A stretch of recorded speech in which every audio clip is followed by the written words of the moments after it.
Hello students, grade रोज IAS के current affairs programme में आपका स्वागत है। कल्पना कीजिए किसी देश का जो युद्ध पोत है अंतर्राष्ट्रीय समुद्री क्षेत्र में शांति यात्रा कर रहा हो और उसमें अचानक से टॉर्पीडो अटैक हो जाए। ऐसा ही हमला जो है, इसी प्रकार का जो है मामला जो है श्रीलंका के तट पर अमेरिका द्वारा किया गया है ईरान के जहाज IRS डेना पर हमला करके। तो इस संदर्भ में कई सवालात पैदा होते हैं, जैसे कि अंतर्राष्ट्रीय समुद्री सीमा या अंतर्राष्ट्रीय समुद्री क्षेत्र को कौन से कानून द्वारा नियंत्रित किया जाता है। साथ ही साथ क्या कोई देश जो है समुद्री यात्रा करते समय किसी देश के समुद्री जहाज पर अटैक कर सकता है। साथ ही साथ इसका सवाल एक और पैदा होता है कि भारत के समुद्री सुरक्षा पर इस घटना का क्या प्रभाव पड़ेगा। तो इन्हीं सारे सवालों पर हम इस टॉपिक में चर्चा करेंगे, तो कृपया करके शुरू से अंत तक बने रहिए। शुरू करते हैं आपके लिए टॉपिक। देखिए, सबसे पहले इससे संबंधित जो है खबर हम लोग देख लेते हैं। खबर क्या है, देखिए खबर है हाल ही में अमेरिकी पनडुब्बी, जैसा कि मैंने बताया, ईरान के युद्धपोत IRIS देना पर श्रीलंका के तट पर हमला किया। ठीक है, यह जहाज भारत द्वारा आयोजित मिलन 2026 नवल एक्सरसाइज और अंतर्राष्ट्रीय फ्लीट रिव्यू में भाग लेने के बाद वापस लौट रहा था। भारत में जो है हाल ही में जो है मिलन 2026 नवल एक्सरसाइज आयोजित किया गया था, उसी में जो है ईरान का जहाज शामिल हुआ था और शामिल होने के बाद वो वापस जा रहा था। इसी दौरान जो है अटैक हो गया। इस हमले में लगभग 80 नौसैनिकों की मृत्यु हो गई और इससे अमेरिका इजरायल संघर्ष का प्रभाव जो है पश्चिमी एशिया से बढ़कर हिंद महासागर तक पहुंच गया। तो ये कहीं ना कहीं इससे सवाल तो पैदा ही होता है कि भारत के पे क्या इसका असर पड़ेगा, या फिर जो है भारत इससे किस तरीके से निपटेगा। इन सारे सवालों पर भी चर्चा करेंगे। देखिए, अब उससे पहले हम लोग समझ लेते हैं कि समुद्री संघर्ष को किस कानून के द्वारा जो है नियंत्रित करने वाले जो कानून है वो कौन कौन से हैं अंतर्राष्ट्रीय कानून। देखिए, सबसे पहले अनक्लॉज, इसका जो फुल फॉर्म है United Nation Convention on the law of the sea, द्वारा नियंत्रित किया जाता है अंतर्राष्ट्रीय जो समुद्री क्षेत्र है। ठीक है, यह संधि समुद्र के उपयोग और अधिकारों को परिभाषित करती है, जैसे टेरिटोरियल सी, इसका जो एरिया होता है 12 नॉटिकल माइल्स होता है। इस क्षेत्र में जो है संबंधित देश का अपना कार्य करने का अधिकार होता है, मछली पालन कर सकता है। इसके वाला एक्सक्लूसिव इकोनॉमिक जोन जो है 200 नॉटिकल माइल्स होता है। इस क्षेत्र में जो है संबंधित देश का वहां पे जो है खनन कर सकता है, तेल को खोज सकता है, ये सारे चीज जो है कार्य होती है। उसी बात हाई सीज में उसको माना गया है जो 200 नॉटिकल मील से बाहर का जो क्षेत्र होता है। तो इस तरीके से समुद्री एरिया को जो है ये जो संधि है वर्णन करता है। हालांकि अनक्लॉज मुख्य रूप से शांतिपूर्ण समय में समुद्री शासन को नियंत्रित करता है। जो शांतिपूर्ण समय होता है उसी समय यह जो है कानून लागू होता है, युद्ध के समय नहीं। दूसरा जो इसमें जो ध्यान देने वाली बात है कि यूएसए ने अभी तक अनक्लॉज पर हस्ताक्षर नहीं किया है।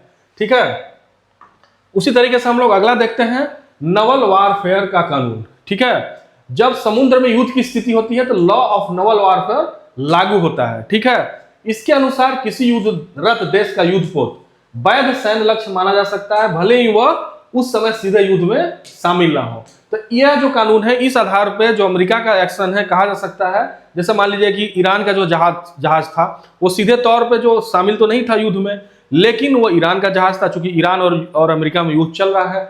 इस आधार पे जो है अमेरिका ने उस पर अटैक कर दिया। उसी तरीके से कई मामलों में समुद्र में युद्धपोतों पर हमला सैन्य कार्रवाई माना जा सकता है। ये जो है कानून इस बारे में ये कहता है। आगे हम लोग बढ़ते हैं। संयुक्त राष्ट्र चार्टर, इसके बारे में क्या है कि समुद्र में बल प्रयोग के नियम यूनाइटेड नेशन चार्टर द्वारा भी नियंत्रित होते हैं। समुद्री क्षेत्र में बल प्रयोग कैसे करेंगे इसको लेके भी यूनाइटेड नेशन चार्टर में कुछ नियम है। जैसे देखिए, अनुच्छेद 2(4) किसी भी राज्य द्वारा यानी देश द्वारा बल प्रयोग को सामान्यतः प्रतिबंधित करता है। मतलब कोई भी देश जो है समुद्री क्षेत्र में बल प्रयोग नहीं कर सकता। ये जो है यूएनओ का चार्टर जो है अनुच्छेद 2(4) ये कहता है। इस तरह के क्वेश्चंस प्रायः जो है यूपीएससी के प्रीलिमिनरी एग्जाम्स में या प्रारंभिक परीक्षा में पूछा जा सकता है, इसलिए जो है आपको इस तरह के क्वेश्चंस या इस तरह के फैक्ट्स को ध्यान में रखना चाहिए। उसी तरह अनुच्छेद 51 क्या कहता है, 51, यदि किसी देश पर हमला होता है तो आत्मरक्षा में कार्रवाई कर सकता है। यह आत्मरक्षा का भी अधिकार देता है। मान लीजिए कि समुद्री एरिया में किसी देश पर के समुद्री तट पर अटैक हो गया तो वो इसके तहत आदमी आत्मरक्षा कर सकता है। उसी तरह अध्याय 7 क्या कहता है, यूनाइटेड नेशन सिक्योरिटी काउंसिल भी सैन्य कार्रवाई को अधिकृत कर सकता है लेकिन इसके लिए बहुमत वोट और अस्थायी सदस्यों का वीटो न होना जरूरी है। मतलब ऐसा अध्याय 7 ये कहता है कि जो संयुक्त राष्ट्र सुरक्षा परिषद है वो भी सैन्य कार्रवाई को अधिकृत कर सकता है, लेकिन इसके लिए बहुमत वोट होना चाहिए। साथ ही साथ जो है जो सिक्योरिटी काउंसिल के जो सदस्य देश हैं उनके द्वारा जो इस प्रस्ताव को वीटो न किया जाए। तो ये सारी परिस्थितियों रहेगी, तो इन सारे परिस्थितियों के आधार पर ये यूनाइटेड नेशन सिक्योरिटी काउंसिल भी जो है सैन्य कार्रवाई को आगे बढ़ा सकता है। आगे बढ़ते हैं हम लोग। अगला क्या है, घटना का स्थान और महत्व को समझ लेते हैं। यह हमला श्रीलंका के एक्सक्लूसिव इकोनॉमिक जोन के पास हुआ, ठीक है। तो इस तरीके से ये हिंद महासागर में श्रीलंका के पास हुआ, तो ये भी एक बहुत बड़ा सवाल पैदा करता है। EEZ में क्या होता है, समुद्री संसाधन पर अधिकार तटीय देश का होता है, लेकिन अन्य देशों के जहाजों को नौवहन की स्वतंत्रता रहती है। इस वजह से श्रीलंका के अधिकारियों को खोज और बचाव अभियान शुरू करने में आसानी हुई, ठीक है। अब इसमें जो है 80 लोग मरे, लेकिन काफी जो है श्रीलंका ने इसमें खोज अभियान चलाया और बचाने की कोशिश भी किया। ये जो एक्सक्लूसिव इकोनॉमिक जोन के तहत ही किया, यह अधिकार उसको प्रदान करता है। अगर वो इस एरिया में नहीं होता तो श्रीलंका नहीं कर सकता था। अब देखिए आगे, देखिए विशेषज्ञों की राय इसको लेके क्या है। इस घटना के प्रति जो विशेषज्ञ हैं, तमाम जो लर्नेड पर्सन हैं या थिंक टैंक हैं, उनका क्या कहना है। विशेषज्ञों के अनुसार समुद्र में कोई भी अस्थायी युद्ध क्षेत्र निर्धारित नहीं होते। वार जोन समुद्र में निर्धारित नहीं होते, इसको एकदम जान लीजिए आप लोग। यदि दो देशों के बीच संघर्ष चल रहा है तो समुद्र में कहीं भी सैन्य टकराव हो सकता है। हालांकि कई आलोचकों का कहना है कि हाई सीज पर किसी विदेशी युद्ध पर हमला तब तक अवैध माना जा सकता है जब तक उसे आत्मरक्षा या चल रहे युद्ध के आधार पर उचित ठहराया ना जाए, ठीक है। तो ये सारी परिस्थितियां भी हैं। इन सारी परिस्थितियों के आधार पर ही जो है कोई देश किसी देश पे अटैक कर सकता है, और इन सारे कानूनों को मानना न मानना उस देश के ऊपर होता है। कई बार होता है कि युद्ध में जो है कानून जो है वो भी अंतर्राष्ट्रीय कानून है, बहुत सारा ये बाध्यकारी तो होता नहीं। और भी अमेरिका है, अमेरिका जो है बहुत सारे नियमों को ताक पर रखकर काम करता है, प्रायः देखा जाता है। तो भारत के लिए इसका क्या महत्व है। यह घटना भारत के लिए इसलिए महत्वपूर्ण है क्योंकि इंडियन ओशन में भारत की बड़ी नौसैनिक उपस्थिति है। भारत कई बहुपक्षीय नौसैनिक अभ्यास आयोजित करता है। क्षेत्रीय समुद्री सुरक्षा भारत की रणनीतिक प्राथमिकता है, इसलिए ऐसी घटनाएं समुद्री सुरक्षा, अंतर्राष्ट्रीय कानून और कूटनीति के लिए नई चुनौतियां पैदा कर सकती हैं। मान लीजिए कि यह जो घटना हुआ है, इस घटना से कई चुनौतियां भी पैदा हो सकती है, क्योंकि भारत जो है क्षेत्रीय समुद्री सुरक्षा को रणनीतिक प्राथमिकता देता है। क्योंकि भारत का जो समुद्री एरिया है काफी बड़ा है। आप अंदाजा लगा सकते हैं कि बंगाल की खाड़ी, हिंद महासागर, फिर अरब सागर, ये पूरा पूरा एरिया है समुद्री सुरक्षा। तो इसकी सुरक्षा करना भारत की जिम्मेदारी है, क्योंकि वो हमारी रणनीति से जुड़ा हुआ है। कई देशों का तेल मार्ग है, और वहां से जो अगर वो चीजें अगर इस क्षेत्र में युद्ध होती है तो अवरोध उत्पन्न हो सकता है। अवरोध उत्पन्न से हमारा जो है अनन्य जो समुद्री क्षेत्र है, अधिकार है, उस पर भी जो है अतिक्रमण हो सकता है।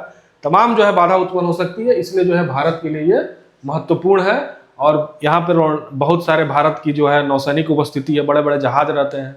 तो अगर इस तरह के युद्ध होते हैं, इस तरह के अटैक होते हैं, तो भारत के भी नौसैनिक चीजों को नुकसान पहुंच सकता है इस तरह। इसलिए भारत को सावधान रहना इसमें जरूरी है। अब देखिए निष्कर्ष क्या कहता है। IRS डेना घटना ने स्पष्ट कर दिया है कि समुद्री क्षेत्र में संघर्ष जोखिम बढ़ा रहा है। अंतर्राष्ट्रीय समुद्री कानून, अनक्लॉस और संयुक्त राष्ट्र चार्टर ऐसे मामलों में महत्वपूर्ण मार्गदर्शन देते हैं, लेकिन युद्धकालीन परिस्थितियों में उनकी व्याख्या जटिल हो जाती है, ठीक है। इसी का फायदा उठाकर जो है तमाम देश जो है अटैक कर देते हैं। साथ ही साथ भविष्य में हिंद महासागर क्षेत्र की स्थिरता बनाए रखने के लिए अंतर्राष्ट्रीय सहयोग और नियम आधारित समुद्री सुरक्षा व्यवस्था बेहद आवश्यक होगी। अगर भविष्य में जो है इस तरह की घटना ना हो तो भारत को बहुत सचेत रहना होगा, और इस एरिया का जो सुरक्षा होना चाहिए अंतर्राष्ट्रीय सहयोग और नियम आधारित समुद्री व्यवस्था पर ही होनी चाहिए। भारत की इसमें प्राथमिकता होनी चाहिए, क्योंकि हिंद महासागर क्षेत्र जो है भारत के लिए बहुत ही महत्वपूर्ण है, और भी देश है, श्रीलंका के लिए भी महत्वपूर्ण है। भारत के लिए तो बहुत ज़्यादा महत्वपूर्ण इसलिए हो जाता है कि मैंने बताया कि बहुत सारे नौसैनिक उपस्थिति है, तमाम जो है जहाज रहते हैं, तमाम पनडुब्बी रहते हैं उस एरिया में भारत के, तो उससे नुकसान की भी संभावना भारत की हो सकती है। और तमाम कूटनीतिक चीज़ों को लेकर भी इसमें कहा जा रहा है कि जो है भारत को भी इसमें घसीटा जा सकता है। इस तरह का अनुमान लगाया जा रहा है, लेकिन ये तो केवल कल्पना की बातें हैं। जब तक कुछ ऐसा हो नहीं जाता हम फैक्ट पे देखेंगे। क्योंकि यूपीएससी के एक एग्जाम पॉइंट ऑफ व्यू से हम आपके लिए करंट अफेयर्स का कंटेंट लेकर आते हैं, कि वैसी चीज़ें लेकर आए जो आपके एग्जाम में पूछा जाए, और उसी आधार पर आप टॉपिक को समझें। हवाई चीज़ों को समझने से आपका जो है ज्ञान में केवल जो है कन्फ्यूजन होगा, ज्ञान का विस्तार नहीं होगा। तो इसलिए जो फैक्ट आधारित बातें हैं जो फैक्ट क्या कहता है, कानून क्या कहता है, उसकी बातें हों, तभी वहीं से क्वेश्चन भी बनेगा। इसलिए उसी तरीके से आपको समझना चाहिए। तमाम जो यूट्यूबर है इसकी अलग अलग तरीके से व्याख्या करेंगे, अलग अलग तरीके से, जो कि बिल्कुल जो है उसमें केवल और केवल हवा हवाई बातें करेंगे। तो हवा हवाई बातों से कुछ नहीं होता है। आपको जमीनी स्तर पर इसकी जो व्याख्या है फैक्चुअल आधारित पर, जो इसके फैक्ट है, जो इसके कानून है, उस पर समझना पड़ता है। अब देखिए इससे रिलेटेड एक कानून सवाल भी है, उसको भी समझ लीजिए। देखिए, निम्नलिखित कथनों पर विचार कीजिए। United Nation Convention the law of the sea समुद्री संस्थानों के उपयोग और सीमाओं को परिभाषित करता है। पहला कथन है ये, ठीक है। और वहीं दूसरा जो कथन है, यह मुख्य रूप से शांति काल में समुद्री गतिविधियों को नियंत्रित करता है। सही उत्तर चुनिएगा, केवल एक ए ऑप्शन, केवल दो बी, सी एक और दो दोनों, डी इनमें से कोई नहीं। आपके उत्तर का इंतजार रहेगा, क्योंकि ये टॉपिक से ही बना हुआ क्वेश्चन है और समुद्री कानून से संबंधित है। तो इसका उत्तर जो है कृपया करके कमेंट बॉक्स में देने का कष्ट करें। उसका जो है तुरंत हम समाधान करेंगे, उस तुरंत आपको रिस्पॉन्स करेंगे। तो आज के लिए इतना ही। चैनल को जो है लाइक, सब्सक्राइब और कमेंट करना ना भूलें। इससे हमको जो है अपार प्यार और समर्थन मिलता है और जो है मोटिवेटेड करता है कि हम आपके लिए अच्छा क्लास लेकर आएँ, अच्छा कंटेंट लेकर आएँ, जो कि आपके एग्जामिनेशन पॉइंट ऑफ व्यू से बहुत ही महत्वपूर्ण हो और यूजफुल हो। तो आज के लिए इतना ही, मिलते हैं नेक्स्ट टॉपिक में। Thank you so much.